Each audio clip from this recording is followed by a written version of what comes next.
Oi, pessoal, tudo bem? Nós hoje vamos dar continuidade ao nosso conteúdo de ética e empreendedorismo.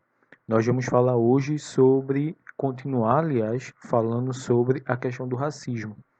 Na aula antes do São João, antes do feriado de São João, nós conhecemos o conceito de racismo, ou seja, vai ser quando nós ligamos características biológicas a qualidades morais e intelectuais. E vai ser diferente, consequentemente, da questão do preconceito. Nós vimos que o racismo ele vai ter dois discursos que vai funcionar como teoria de origem, que é um discurso religioso e também um discurso científico. Quando eu falo do discurso científico que nós trabalhamos, eu vou falar que houve uma classificação de seres humanos baseada numa classificação semelhante ao que a gente tinha com planta e com animais. E quando eu falo do discurso religioso ou teológico, eu falo da questão do discurso que Noé amaldiçoou um de seus filhos, dizendo que seus descendentes iriam nascer com a pele manchada de preto, ou que iriam ser escravos, iriam ser submissos aos descendentes de seu irmão, certo? Então nós temos essas duas teorias para explicar a questão do racismo. A gente não pode também esquecer da figura de Carl von Linné, que ele foi responsável, um cientista naturalista sueco, que foi responsável pela classificação dos seres humanos em quatro raças: a asiática, a americana, a africana e a europeia. Beleza? Hoje nós vamos falar da questão do racismo no nosso país. Esse tema que está sendo tão debatido atualmente por conta dos acontecimentos, principalmente lá nos Estados Unidos, e um fato bem específico que é comum ao nosso país e também aos Estados Unidos é a violência policial.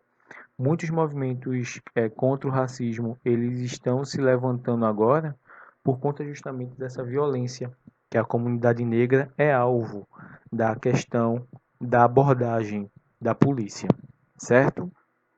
Vejam só, eu vou começar essa aula de hoje com um trecho de uma música do Emicida. O nome da música é Mandume. Ele diz o seguinte na música: eles querem que alguém que vem de onde nós vem seja mais humilde, baixe a cabeça, nunca revide, finja que esqueceu a coisa toda. Xinguei quem disse que a mina não pode ser sensei. Basta de globeleza, firmeza, mofaia. Ele, nesse trecho dessa música, ele elenca diversos tipos de racismo. Um exemplo, quando ele diz no trecho da música: eles querem que alguém que vem de onde nós vem seja mais humilde, baixe a cabeça, nunca revide, finja que esqueceu a coisa toda. Ele está pedindo, dizendo o seguinte, que a classe dominante, majoritariamente branca, quer que a comunidade negra se esqueça de todo um passado histórico de preconceito, de todo um passado histórico de violência. Eles querem que que a comunidade negra baixe a cabeça diante das constantes violências que ela vem sofrendo, que ela sofre atualmente. É só a gente fazer o seguinte questionamento. Será que com a liberdade dos escravos, a sociedade ela mudou seu tratamento diante da comunidade negra, mudou seu tratamento diante do povo negro? Se a gente for analisar, não teve mudança nenhuma. Eles sempre tratam o negro de uma forma inferior, menor, certo? Então, quando ele fala nesse trecho da música, eles querem que alguém que vem de onde nós vem seja mais humilde, baixe a cabeça e nunca revide. Ele está falando que a comunidade branca quer que a comunidade negra baixe a cabeça diante de toda a violência, diante de todo o preconceito que ela sofre. Quando ele diz de onde nós vem, ele está fazendo referência às comunidades vulgarmente chamadas de favelas. Ele diz que parte da comunidade negra ele vive em favela, reside em favelas. Isso por conta de um passado histórico, que a gente vai falar já já. Quando ele diz no seguinte trecho: xinguei quem disse que a mina não pode ser sensei. Quando ele fala xinguei quem disse que a mina não pode ser sensei, ele está falando de uma descendência de japoneses. Que os japoneses, eles também sofrem preconceito por conta da cor da pele, pela pele amarela. Outro tipo de preconceito que é considerado racismo é que os chineses, os japoneses, os asiáticos, de uma forma geral, eles sofrem por conta do olho puxado. Por volta de 2010, se eu não me engano o ano, principalmente as meninas chinesas, japonesas, elas começaram a fazer em massa cirurgias para arredondar os olhos, para que não sofresse mais nenhum tipo de preconceito relacionado a essa questão do racismo, certo? E outra coisa que ele vai falar nesse trecho da música é quando ele diz basta de globeleza, firmeza, mofaia. Por que ele diz basta de globeleza? Se a gente for fazer uma análise, todas as globelezas que foram eleitas pela TV Globo, elas são mulheres negras. Por que isso? Porque nossa cultura é ligar o samba a mulata, a mulher de peito farto, de bunda farta, apenas a mulher negra.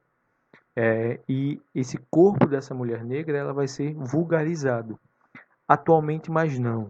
Mas antes, lá na década de 90, início dos anos 2000, a Globeleza era responsável por estrelar a campanha de carnaval da TV Globo, só que ela era totalmente nua.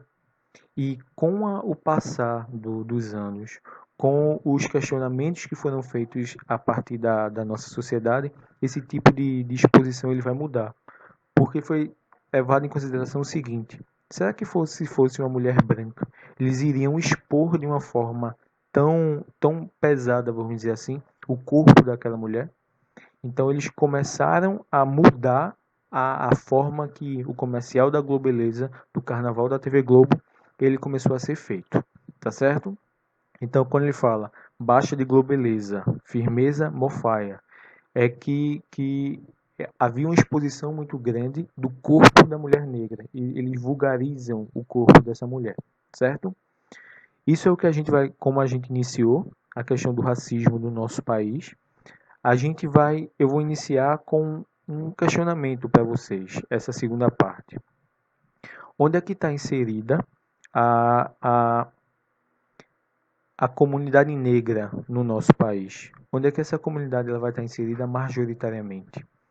Eu vou responder para vocês o seguinte: ela vai estar nas camadas mais pobres da nossa sociedade, mais marginalizadas da nossa sociedade e ocupam maciçamente a questão da periferia, certo? Ela vai ser uma classe, uma comunidade que vai ser explorada pela questão do capitalismo.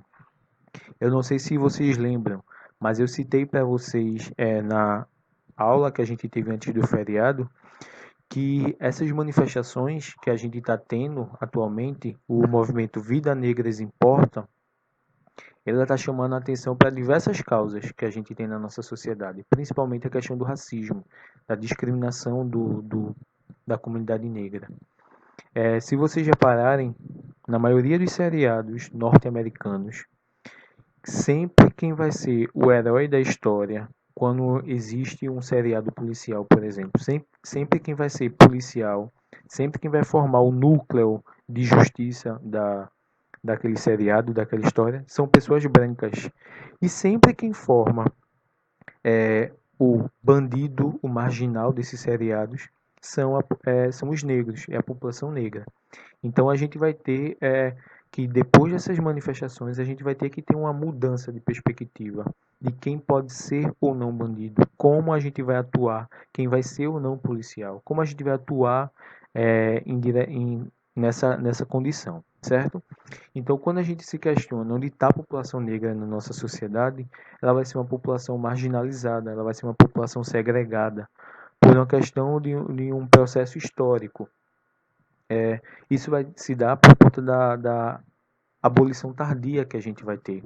O Brasil foi o último país no mundo a acabar com a abolição, mas ele não acabou com a abolição porque era estava já no limite, porque ele queria ser bonzinho, queria se desculpar. Não. A princesa Isabel veio aqui, acabou com a abolição porque ela tinha interesses comerciais. Uma população negra livre, consequentemente, poderia comprar mais em relação a produtos que eram importados da Inglaterra. Tá certo? Então, a população negra, ela ocupa uma parcela marginalizada da nossa sociedade. Esse tipo de visão vai ser consequência da nossa abolição tardia. Uma outra consequência que eu esqueci de falar para vocês é o surgimento das favelas, das comunidades carentes. O negro, quando ele foi liberto, ele foi solto na nossa sociedade sem nenhum tipo de preparo. Ele foi solto na nossa sociedade sem nenhum tipo de amparo social, sem nenhum tipo de acesso à educação, a uma questão de uma aprendizagem de profissão. Ele simplesmente foi solto, foi liberto e acabou. Eles que se virassem. Como eles não tinham condições de comprar casas de alvenaria, essas casas que a gente mora de tijolo, eles começaram a construir barracos nos morros do Rio de Janeiro, que era a capital do nosso país. Então, a partir dessa ação da liberdade, da libertação dos negros, vai se ter a construção das primeiras favelas ou comunidades carentes que a gente tem no Brasil. Lembrando o seguinte, não é permitido mais, é uma regra social, chamar de favelas, certo? Por que isso? Porque quando a gente chama de favela um local, a gente vai estar ligando esse local a marginalidade, a crime, apenas isso. Só que nas favelas também moram, existe esse tipo de situação de crime, mas é em todo local. Mas só que nas favelas também moram pessoas de bem, certo? Vejam só, quando a gente fala de racismo no Brasil, é bom a gente lembrar também de uma questão chamada de mito da democracia racial. O que é isso? O que foi isso? Esse mito da democracia racial, ele é uma teoria elaborada por Gilberto Freire, que se bota o mito na frente, porque ele não existiu, esse argumento que ele utilizou. Gilberto Freire foi para os Estados Unidos e disse o seguinte, que no Brasil não existia racismo em comparação aos Estados Unidos. Só que isso é totalmente uma verdade. Por isso que se chama mito da democracia racial. Então, quando vocês ouvirem falar em democracia racial ou mito da democracia racial, vai se falar o seguinte, que foi uma teoria elaborada por Gilberto Freire, um sociólogo pernambucano, onde se dizia que no Brasil, no nosso país, não existia a questão do racismo. Todos tinham os mesmos direitos, independente da questão étnica, da questão racial, certo? Vejam só, a gente tem que lembrar que racismo no nosso país é crime, e você pode ficar detido num período de até 3 anos, mais o pagamento de multa. Beleza, gente? Qualquer dúvida, a gente se encontra no Meet para esclarecer. Quando a gente fala de racismo, é importante a gente falar também do dia 20 de novembro. O dia 20 de novembro, ele é considerado o Dia da Consciência Negra. É feriado em alguns estados, mas não é feriado aqui em Pernambuco. Em Rio e São Paulo é feriado, é considerado feriado. E esse dia ele foi determinado a partir da morte de Zumbi dos Palmares, em 1695. Seria uma data criada em homenagem a Zumbi dos Palmares. O que eu quero que vocês entendam é o seguinte: o dia 20 de novembro, o Dia da Consciência Negra, ele foi criado como um dia de lembrar a luta que o povo negro teve no nosso país. A luta que o povo negro ainda tem no nosso país. Luta por igualdade, uma luta por direitos iguais, sem que haja discriminação por conta de cor de pele, certo? Toda uma luta por liberdade. A gente tem que lembrar que existem muitas questões que nós utilizamos hoje que foram originárias na cultura negra.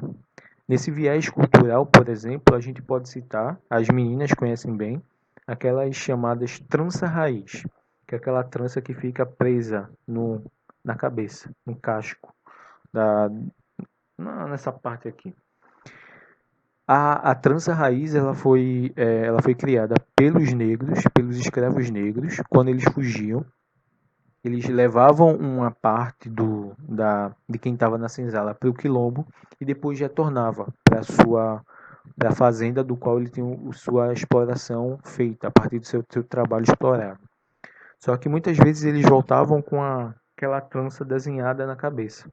Só que aquela trança, ela indicava um mapa de fuga para os outros negros. Então, a gente tem, quando a gente fala do povo negro, uma cultura muito rica, ações muito ricas. Beleza? Vejam só, o dia 20 de novembro vai ser um dia de luta, de lembrar a luta da comunidade negra. Esse dia foi criado na lembrança, em homenagem, vamos dizer assim, a Zumbi dos Palmares, ao dia da morte dele. E para tentar, um exemplo, equilibrar essas questões dos direitos negros, inserir o negro na nossa sociedade com condições iguais de concorrência em relação aos brancos, a gente vai ter a criação das cotas sociais. Essas cotas sociais elas surgiram lá nos Estados Unidos, na década de 60, para diminuir a desigualdade socioeconômicas entre brancos e negros, já que lá nos Estados Unidos também existiu o que a gente chama de sistema de apartheid, ou de segregação racial, que foi um sistema que delimitava quais locais os brancos poderiam frequentar e quais locais os negros poderiam frequentar. Lá nos Estados Unidos a gente vai ter Martin Luther King como força de luta contra esse sistema de segregação racial. Em 1960, é criado nos Estados Unidos as cotas raciais. No nosso país, nos anos 2000, foi criado também essas cotas sociais, ou como muitos chamam, raciais, só que não direcionado apenas à comunidade negra. Ele foi criado num sentido mais amplo. O que é que vem a ser essas cotas no nosso país? Ela não vai beneficiar apenas a comunidade negra. As instituições públicas da região norte, por exemplo, é comum a reserva de vagas ou empregos para indígenas e descendentes. Ou seja, o que é que vem a ser essas cotas? Eu vou reservar uma parte das minhas vagas, seja em instituição pública ou em alguma instituição privada, parcela dessas vagas para pessoas negras, para pessoas com pra algum tipo de necessidade especial, seja motora, seja mental, para pessoas de baixa renda, tudo com o objetivo de inserir essas pessoas dentro da sociedade. Tá certo? Gente, essa foi a nossa aula de hoje. Nós falamos hoje sobre a questão do racismo no nosso país. Espero vocês agora no Google Meet para que a gente possa esclarecer mais questões sobre essa questão do racismo. Tá certo? Tchau, tchau e até a próxima aula.